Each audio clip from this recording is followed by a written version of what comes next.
I was going through it with one in my relationship, and I was taking it really, really hard. She really like, even though like I was on the top of losing weight and getting things, getting my body together. I'm working, and she tore me down. Mm. She tore me down, and but she also built me up. She tore me down and built me up, tore me down, built me up. And then it was so much that I couldn't take. And Right. I started to, when you don't know yourself, people will tell you who you are, and You start believing it. you believe it. And I believe that I wasn't nothing, because that's what she was Mm. telling me. You ain't Mm. gonna be nothing. You ain't gonna be nothing but just, what I'm saying, with this body you got, that's all you're gonna be. And you're gonna Really? Is Yeah, she said that's all you're gonna be, and you ain't gonna be nothing without me. And so I wonder what she's doing now while she's watching you on screen.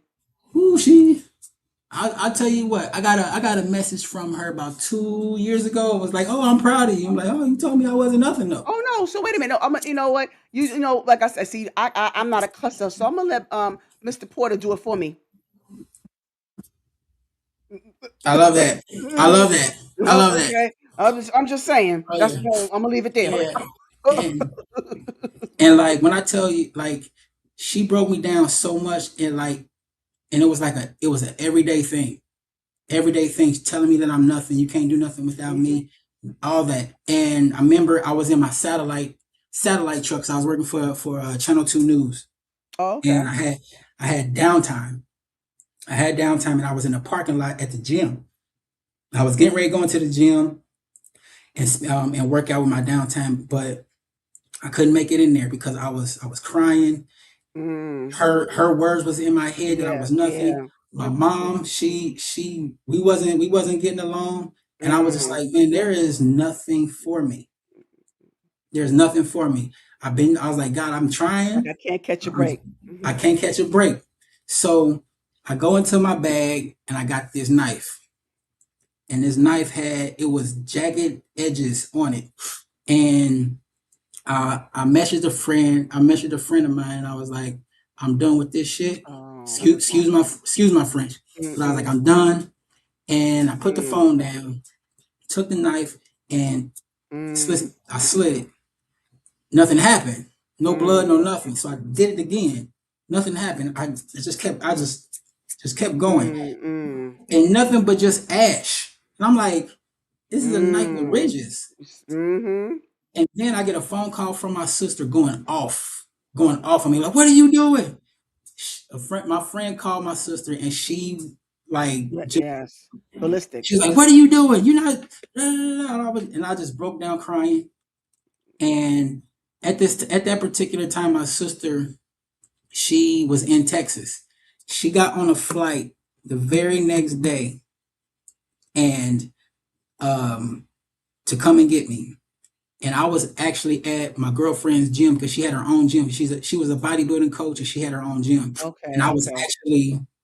I was actually training, uh, group training a class, and my sister showed up, and man, my sister looked. Let you have it. She didn't let me have it, but she sure gave my girlfriend at the time a The look business. Mm. of business, and she was like, "Hey, come here. You coming to Texas with me?" And I spent some time with her in Texas, but also I realized that my sister was no different from my ex at the time, because they both Mm. controlling. They're both in male dominant industries, Right. and Military. Bodybuilding. military, and Bodybuilding body. fitness. So they they have a female stoic to them, and it was controlling. And that's where that emasculation come in at. The same way you Yeah, thinking that yeah, you're uplifting, because in a way they think that's being helpful. yeah, yeah. But it's not. No, But it's it not. it, it didn't Yeah. help me. Mhm. It didn't help me at all. And I realized that her and my sister were one and the same, and I felt like it was against me. So I go back home, and I end up because like after that ordeal, because the family started to find out, they started to call me. It was like, man, don't do that. You know, you Yeah, if you have right. if you're in a bad moment, call me and we'll talk. And I was like, all right. And my ex, even though that we was going through it and she was saying what she was saying, she she sent me a link to this church group. It was an Mm, all male church group, and I was like, you know what, I'm gonna go. And I went, and it was just I'm the only black guy there, and I already felt out of place, but I didn't care because like I was just like you was I there gotta for a figure. purpose. Mhm. And I sat at this table, and this guy named Rob Bales, love this guy, great guy, and he was so in tune with God that he could hear him speak. He can feel him. And he came to me. He was like, "So what brings you in here?" And I started crying, and I Mm. said, "I do not know who I am." Mm. And I started crying, and every male at that table stood up and started praying over me. Mm. And I started going to that men's group every Wednesday. Every Wednesday I would go, I would get uplifted, I would uplift people. And one day, one day, it was talks about, I was telling them about, I do bodybuilding. I was an actor and everything. They was like, you act? I was like, yeah. And we was in a group, we was in a group call or something, and I sent everybody the link of my acting class. And that particular scene was definitely a dramatic scene, but I also improv that last of it, which was also moving. So I sent it to Rob, and I come into the group the following Wednesday, and he was like, God told me to tell you something, that there's something in that video that is not done. There's some unfinished business in there. I'm just a messenger. Mm. Mm. This is something that you need to go back to. And so I was so jaded because I felt like I was too big. All those things that I thought back then was what was hindering me and didn't want me to be an actor. Right. But I told him, I was like, if I have another opportunity to act, I'll act. I'll do it. And he was like, that's all I ask. But Right. do not forget about that, because there's something there, and That there's some needs unfinished to be. right Mhm. there. Mhm. And I remember going back to my girlfriend at the time, who said I wasn't nothing, said, and I was like, you know what? I think I'm gonna go back to acting again. And she was like, she gonna do that stupid crap for me. Oh. And I was like, and I knew that she wasn't the type of person that I should talk to about it. Exactly. Mm. She said that, Mm. Mm. and I kept it bottled up. I felt like I was eight all over again because I told my friends I wanted to do it. They said that it was Yeah. stupid, and Right. Still. Yep. so Downplaying it. Mhm. so I bottled it, and the last straw was I broke up with her, and I moved in with my best friend, uh, who's my best friend to this day. Her name is Carissa, and she has MS, and I stayed with her, and it was back at my college. So she stayed. She was a RA, Right. and she was a RA, and she was studying for her master's. So she had an apartment on campus that she let me stay in. I didn't have to pay rent. I didn't have to pay Mhm. water or nothing. So Bless you. I was actually able to Right. saying. And I remember she has a dog, and I was taking him for a walk while she was at work, and it was at night, and I was on campus, and when I remember walking the dog, and I sat down for a minute, and this voice said, "This is where you left me," and I was like, "I sure did," because I, Mm. I, I had I had God with me the whole 4 years. I Mhm. always talked to him. Mhm. Because like I was worried that I wasn't gonna finish. But when I graduated, I was on this high, and that's where I left. That's where I left him. And he was like, "This is where you left me."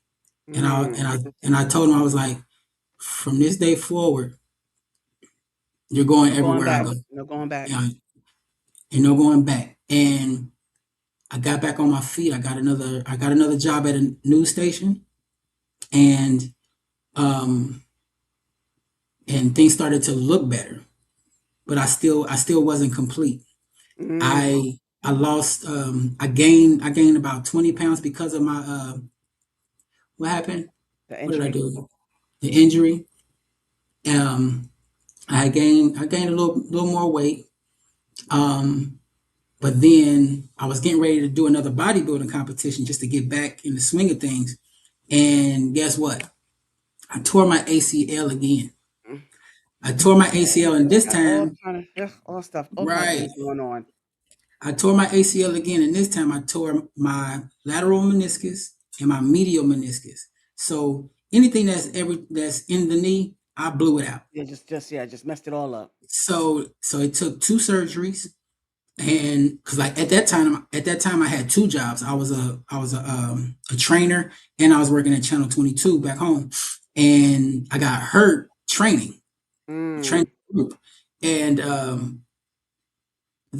it was, since it was part time, they were telling me that they don't have workman's comp or anything like that. So I actually had to go through I had to go through the legal route to get workman's comp, right, right. and that in itself was a moment in itself, because that was in 2000. That was the early part of 2020 in February I tore it. In March I ended up doing a getting I ended up getting surgery. Then I got my own place in July Okay. in 2020. Got got into it got into it with my ex at the time, and I finally like ended it. Mhm. And then I had my another friend who was actually living in Atlanta. She she sent me a crap ton of jobs, Mhm. and I was like, okay, I'll look into it. But like the jobs that she sent me were corporate and uh, supervisors and stuff like that. And I was like, I'm not there yet, but let me look into some other places. So I looked into other places in Atlanta, and I found a job called Encompass, where that's something I was doing, and it's something that I could work with. And I was like, and before putting in, I was like, God, if this is meant for me to go, I'm gonna go. And like I said, I'm taking you with me. Right, right. And um, I'll probably say I got that interview in September, got the second interview, and I got the job. And I was so happy, but I was like, what the heck am I doing? I just moved in this place 6 months ago. I just got these two jobs, you know what I'm saying, in within a year of each other. Like what am I doing? Like, is this real? I get I get on a highway to go to my gym, and as I'm driving, two cars that is like in each lane on each side of me, the license plates had Georgia on it, and I was like, hmm. And I remember, and then going home, I end up smelling, different areas have a certain smell to it. And I've been to Yes. Atlanta. I've been back and forth to Atlanta a few times, and I started to smell Atlanta air for Mhm. some reason, and I was just like, hmm. And then when I went to sleep that night, I had a dream of red clay, and red clay is all over Atlanta. So I was just like, okay, okay, I can do this. I could do this. And in spite of my injury that I had, um, I was just like, because like they wanted me to come out here in November, and I was like, that's a little too soon. How about December? And it was like, December is good. And I was like, okay. It gave me time, but I was like, okay, how am I gonna it costs a lot of money to, you know what I'm saying, to move and It uproot and everything does. like that. Yes. Yes. And when I tell you, God made so many resources for me. My aunt, my aunt gave me money. My best friend gave me money. Then my mom took my money. Then I got the money back. Then workman's comp kicked in where I got money from that. And then I was told that when I move down there and get my first check, you know what I'm saying, it's gonna be I'll get paid to remove to move. I got that. I was like, okay, I'm good. So I bought a U-Haul. I bought all this stuff, getting ready to go, and I was out. I was out, Mhm. and my first day here of work was December 12th, or December 14th, and it was, and I was like, all right, I'm here. I told God that He's gonna Mhm. be with me. Mhm. I told Rob that I'm gonna get back into acting. And I remember my acting coach who was advising us to not, if we're going to go to LA, Atlanta, or anything like that, make sure that you get yourself settled for a year first. Get settled into work, get settled into your city, get settled into your community. Just get settled, because if you don't and you jumping right into acting classes and everything like that, you're gonna run out of money and you're gonna end up coming back to Ohio. And we Mhm. both Mhm. know that you want Right. to You don't want that do happen. it. Mm-mm. So so the first year here, I did not think about acting. I didn't think about auditions. I didn't think about anything. I just stayed in the moment to just work. Yes. And You need and then a foundation. Mhm. right, created a foundation. And then once that year came, I was like, all right. I talked to a friend of mine. I was like, hey, where can I get myself started? And this one lady gave me a link to this place called Greenlit. Greenlit is a summit that, a network, a place to network for actors, directors, producers, Right. and got there, and it was, I felt like I was at home. Mm. And once I got there, um, just meeting Ernestine and her crew, um, it led into them doing acting classes, and they were definitely reasonable. So I got back into acting classes, and it felt like I never left acting. It felt like I never left, and I was like, oh, I'm right exactly where It's I real am. where I need to be. Mhm. I was like, yeah, we're just gonna focus on acting classes. We're not gonna look for any auditions or anything like that. We just gonna get our sea legs back. And I spent maybe about 8 months in doing acting classes with Ernestine, and then I went to the Alliance Theater to get more. And Sharon Foote did a one-on-one thing with me, and I was like, all right, I'm ready. And Mm. my first movie back, my first, I set up this account on Actors Access, and my first audition I landed, and I was like, oh snap. And it was my first movie called Survival Matters. Okay. And it was and it was a nice size role too, because I it was and I never got a chance to play a thug.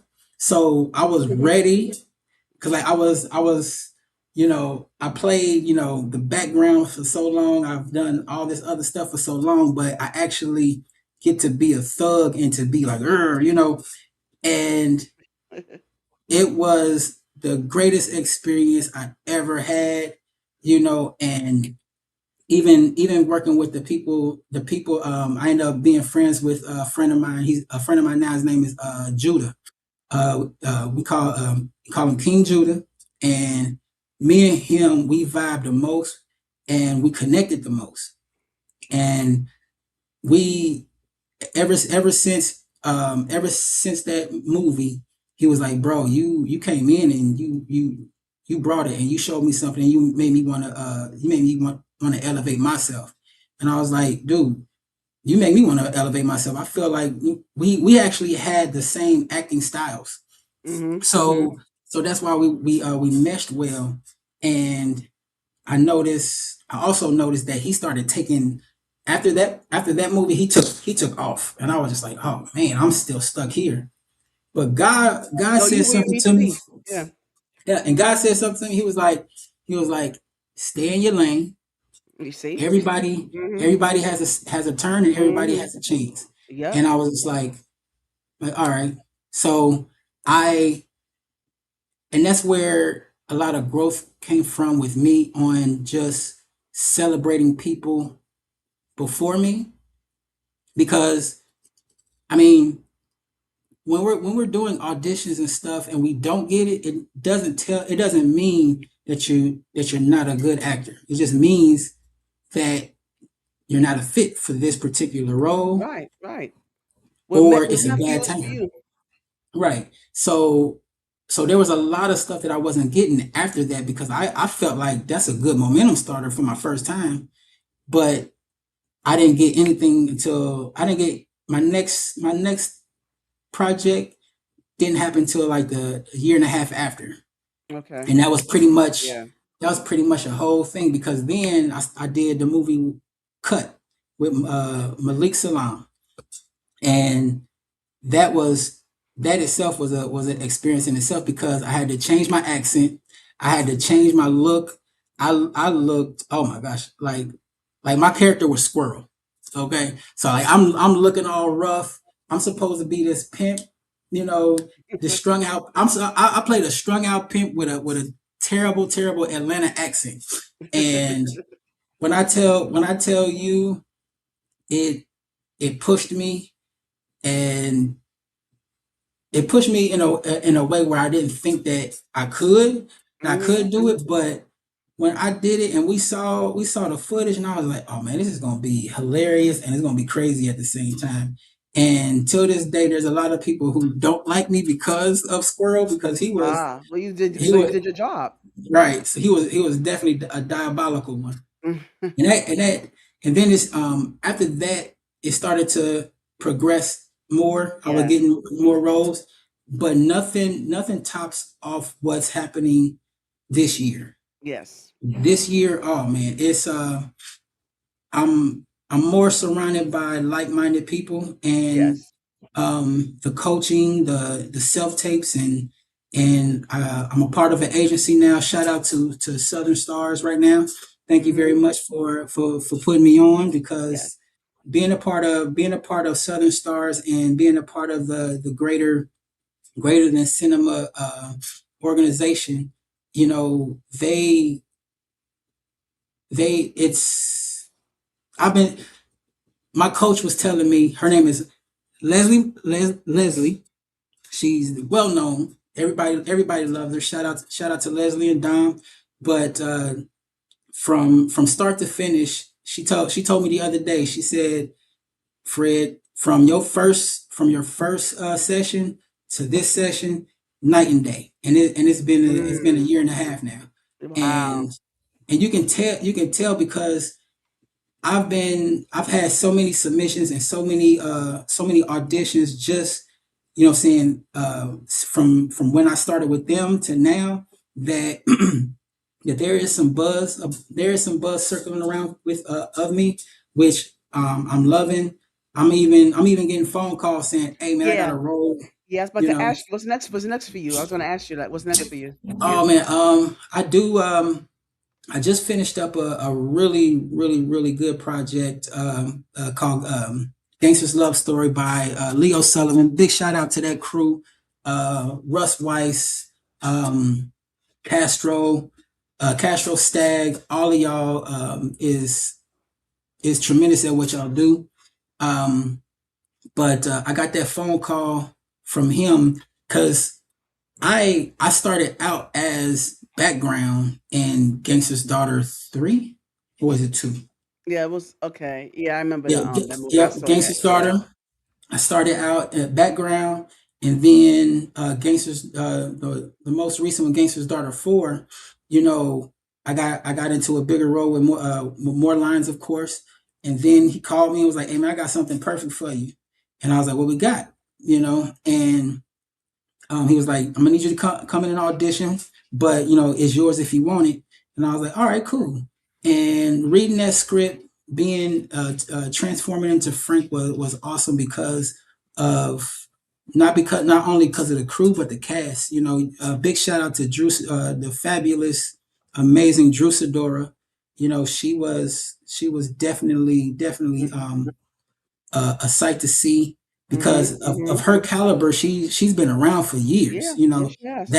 that's so Raven and Step Up, and especially everything that she's doing now. Mhm. You know, I was very very nervous to take that role because it was a supporting lead role, and to go toe to toe with her and Castro, like I'm starting to feel like I belong now, and Wonderful. and like what made me feel so great is that Leo pulled me up when it was my last day. He pulled me to the side and he was like, "Man, this is gonna make your career.